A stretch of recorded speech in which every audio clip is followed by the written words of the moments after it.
The Russian pseudo-empire is bound to collapse because it lacks both an idea and common sense.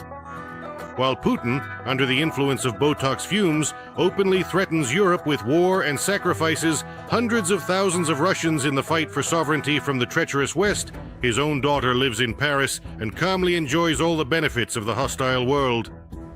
Recently, a Ukrainian journalist encountered the dictator's illegitimate child, Elizaveta Rozova, on the streets of the French capital. 3 weeks ago, your father killed my brother.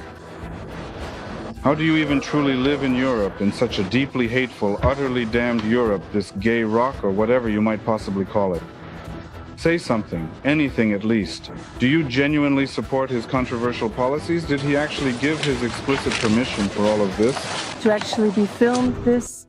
The girl eats croissants and works in a gallery while her daddy wipes Ukrainian cities off the map. All because Ukrainians wanted to live like people in the West.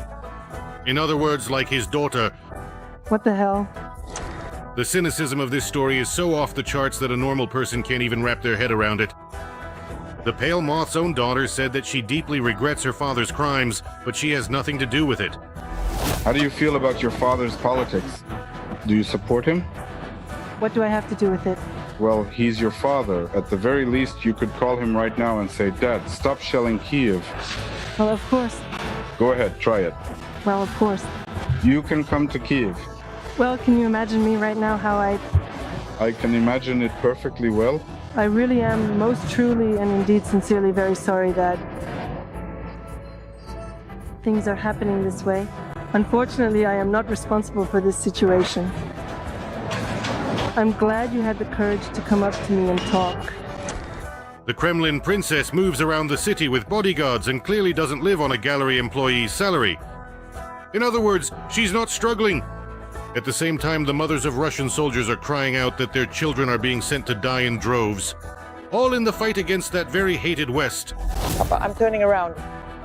I'm waiting to be arrested. I'm the mother of a mobilized soldier who has been at war for 3 years, who was seriously wounded, who hasn't been allowed to come home for 3 years. I'm waiting for the Ministry of Defense to wake up and bring our boys back. For a significant period of 3 long years, we waited. They've been at the front. You can't understand Russians with logic, don't even try. If possible, just avoid communicating with them. Because the Russian jaw continues to terrorize Europe. Unfortunately, in the civilized world, besides Elizaveta Rozova, there are still many individuals who also consider Putin their father. Having fled their native swamps for a comfortable reality, serfs remain serfs all the same. They whine on every corner about the greatness of Russia and His Serene Highness the Emperor of all the borders. Putin is a great guy. Putin is a great guy. Russia. Russia! Deutsche Welle. Here, take it off.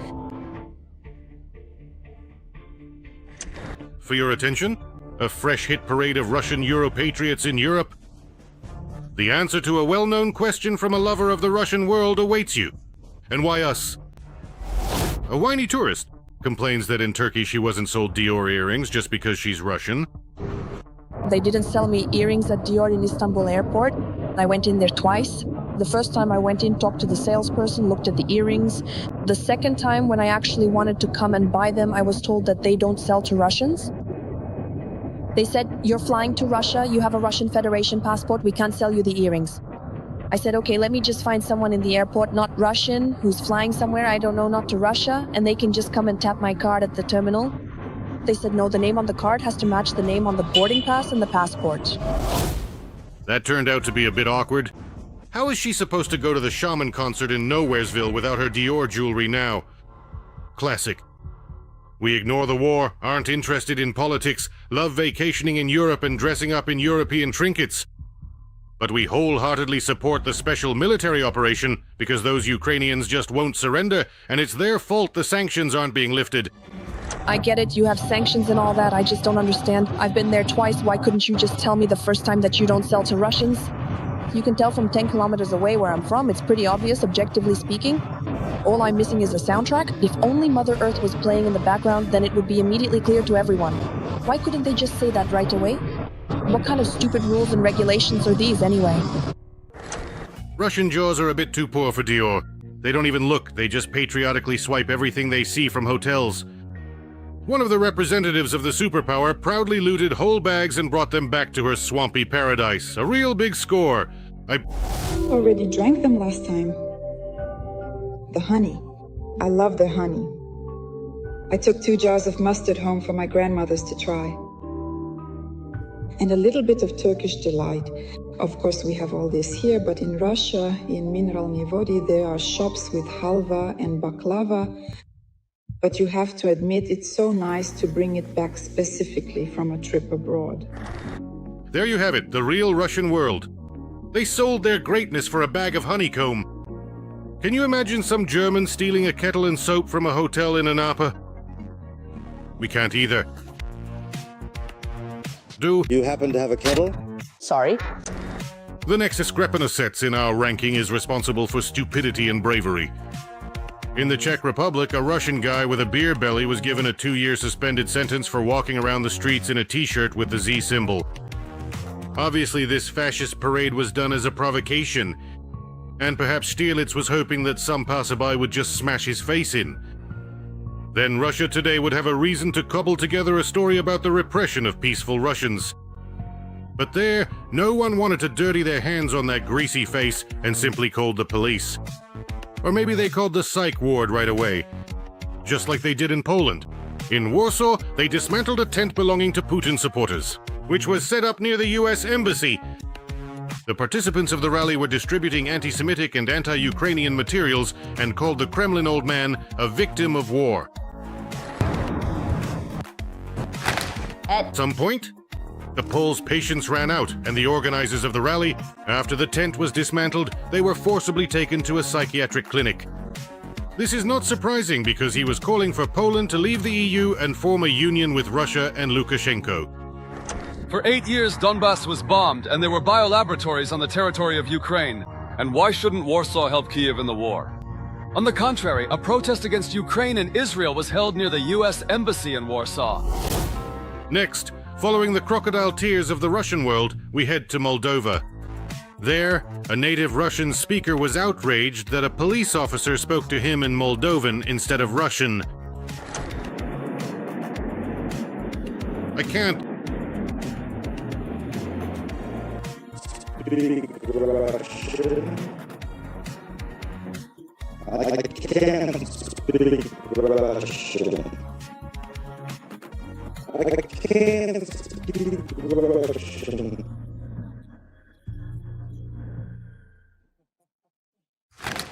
For this spiritual individual called the police officer a racist, even though the law enforcement officer explained several times that he does not speak the language Vykatseganova. But for a Russian patriot, that's not an argument. Their fevered minds are convinced that everyone is born knowing Russian, and that only fascists refuse to speak it. Just think about it. A Moldovan police officer was called a racist because he spoke Moldovan in Moldova. What did you just say? That is one of the most insanely idiotic things I have ever heard. The stubbornness and ignorance of Russians when it comes to language is widespread. Recently, actor Bezrukov got caught up in a similar scandal. In Uzbekistan, he mocked an Uzbek man who spoke poor Russian. The only thing he said in Russian was white. White with an accent. White. I said white, white. Of course, I really wanted to visit Tatiana Sergeyevna's grave. It was 1 a.m. But why is it closed?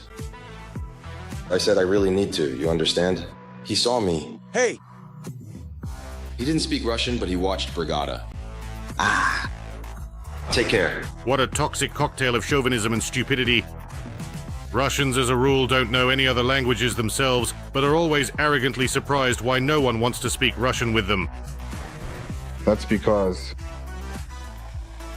Well, because you see, the primary reason is that it is quite complex, just because.